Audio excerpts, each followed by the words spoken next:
Hello and welcome to the in series of Drishti IAS. I am Pooja Dwivedi, and in this segment today we are going to discuss and analyze about the Par Narmada Tapi river interlinking project. Now, as UPSC aspirants, you have to understand that syllabus is very important, and this fits well with our GS Mains paper 2nd and 3rd. Okay, because for this project there are going to be political implications as well that will be covered in GS paper 2, economic perspective GS paper 3. So prelims, facts are important, and from the perspective of mains, analysis is important. One more thing that I will try to make it as brief as possible so that you might not lose interest. There are many facets that are going to be missed out in the segment, but I will make sure that you know what to read and what not to read. Okay, let's begin with the news. So the tribals are protesting about the various dams that are being constructed under the Par Narmada Tapi river interlinking project. River interlinking project is not something that is a new concept. It goes back to 125 years in the history of India. And as India is blessed with so many rivers, that of course there are going to be anomalies when we talk about the water surplus areas and water deficit areas. So in order to bring uniformity about the provision of water to be available to those areas which are deficit in nature, this project is being launched.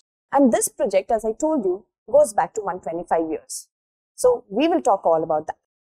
The river interlinking project also brings along with it many consequences, especially for those who are living in the villages. Villages that are in the Gujarat area and in the Maharashtra area, which might get affected, are not happy with this project, and that is why tribals are protesting against this project. So you see that we have to understand the history of National River Linking Project, which is also formally known as National Perspective Plan. This was launched in the year 1980. And as I told you that we are not new to this concept. It was actually talked about 125 years ago by Sir Arthur Cotton. Now, that was to facilitate trade. British did not ever want human development. They wanted trade to happen smoothly without any kind of hindrance. That is why railways was developed. And similarly, river interlinking project was also given a notion that was there that we should develop these rivers so that we can tap the benefits, but it never came into practice. So, in 1970, K.L. Rao, who was an engineer and former irrigation minister, he again revived the plan of linking the Ganga-Brahmaputra basin, that are perennial rivers, water surplus rivers. Southwest monsoon blesses these rivers, and to link the surplus water from these areas to the peninsular region, southern parts basically of the country. These are water deficit to form national water grid. Now the entire concept revolves around bridging the gap between water surplus areas and water deficit areas. Surplus areas are those areas basically which still have water left when we take out the irrigation plan, hydroelectric power, other human needs. And water deficit are where not a lot water is available for those needs to be fulfilled, and that makes the area very underwhelmed and underdeveloped. It is always suggested from the human perspective, not the river perspective. Okay, it doesn't matter to the river, but it matters to the people who live there. So this is the entire issue. So you see, I have tried to make the brief history introduced to you. Also in 1980, as I told you, national perspective for water development occurred. After that, in 1982, National Water Development Agency was established in order to look at the scope of if something can be done with respect to river water interlinking project. Then in 2002, the then President of India, Abdul Kalam, he mentioned the river interlinking project in one of his speeches. And in the same year, there were several applications that were filed in the Supreme Court to deal with the entire concept. Now, the Supreme Court said, yes, we can do something about it.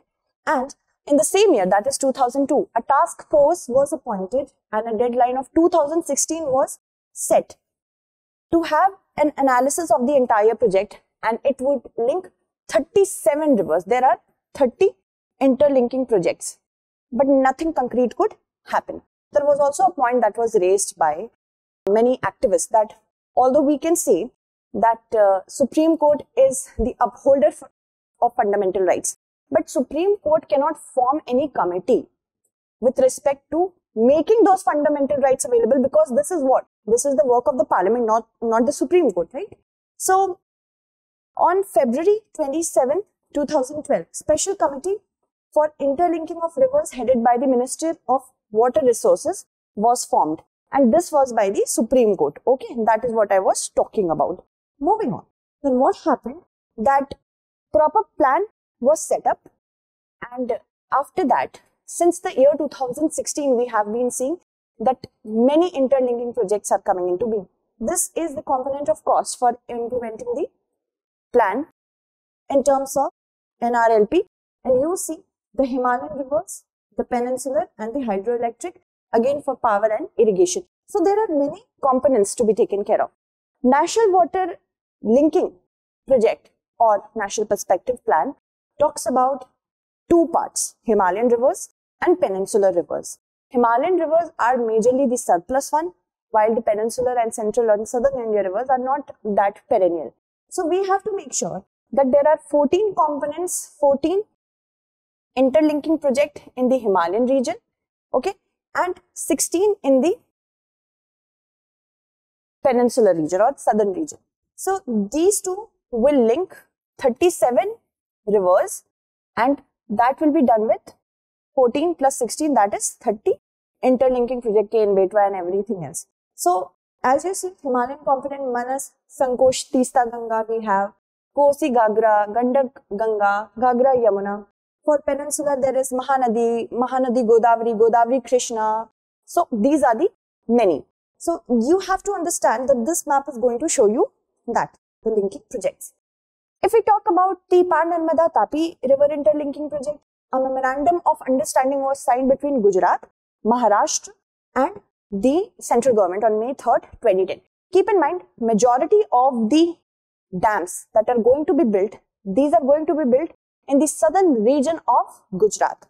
Only few, I think only the, here it is given, Jheri Dam and the Mohan Kavachali Dam, these are going to be built on the northern region of Maharashtra, Nashik region. So we have to understand that this interlinking project has 7 dams, okay? Kelvan, Dabdar, Chikkar, Chasmandia Dam, Palke Dam, Jheri and Mohan Kavachali Dam. And it also consists of 3 diversion weirs, 7 dams, 3 diversion weirs and 2 tunnels. And Jheri Dam and Kavachali Dam, these are on the Par river. Here it is the Par river. And many other rivers are also going to take part in the process, such as Auranga river, there is Tan river, okay, there is Ambika river, Purna river, so many rivers. So for prelims, you have to keep in mind the north-south extent of these rivers, and if they are west flowing, in which region they flow, minimum facts you have to be very well aware of. Okay, so you see that these dams are going to be very important from the perspective of prelims if you can remember the names on which river they are formed. And the detailed project report for the project was prepared by the National Water Development Agency in 2015 that I talked about. It was established in 1982. This will bring the water surplus from Western Ghats to the deficit region of Saurashtra and Kutch. And 7 reservoirs have been proposed in North Maharashtra and South Gujarat. The water from the 7 proposed reservoirs would be taken through a 395 kilometer long canal, including the 33 kilometer length of the feeder canal, to take over the part of the command of the ongoing Sardar Sarovar project while irrigating small en route areas. So as you see, I am just moving away. This is the Sardar Sarovar Dam. The water from this region is used to irrigate the urban regions of Saurashtra. But now, as the Ukai Dam is going to be built, the Ukai Dam will help the substitution of extra water from Sardar Sarovar to the water deficit areas. So whatever amount in the monsoon will be saved by the Sardar Sarovar dam, it will be used for other purposes as well. So this becomes water surplus. Alright. So these are the many important things that we have to keep in mind. Although this is something that I can read through, wherever it is important for me to intervene for explanation, I will come. The project of Par-Tapi-Narmada link generally falls in the state of Gujarat, except Jheri Reservoir, which falls in Maharashtra state. The Gujarat government had in December 2016 proposed providing a pipeline system instead of open canals, and this was done in order to minimize the land which can be taken away from the tribals, and that was accommodated in a letter dated January 18, 2017 by the Secretary, Gujarat government to NW, National Water Development Agency, suggested revision of the detailed project report. So there are many implications that are going to be there. Apart from the benefits, the irrigation will help to irrigate an area of approximately 2 lakh hectares, of which 61,190 hectares is en route to the link canal.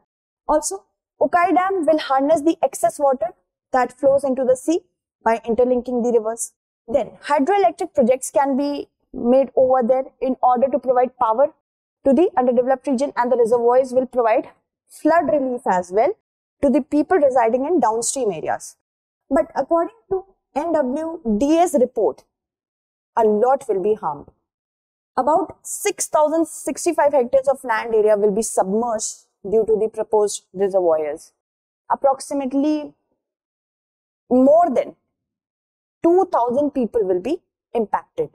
Also, there is going to be around, if we talk about Jheri Reservoir, 61 villages are there.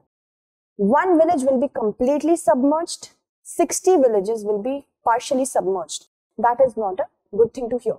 The affected villages are located in Surgana and Pen talukas in Nashik and Dharampur taluka of Valsad, and also Vansda taluka of Navsari and Ahwa taluka of Dang district in Gujarat. So for Gujarat, Dang and Valsad are going to be affected.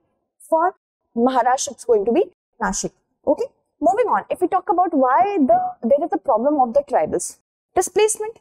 If the government comes to your home and they say, okay, you can move away from here, where we are going to build a highway over here.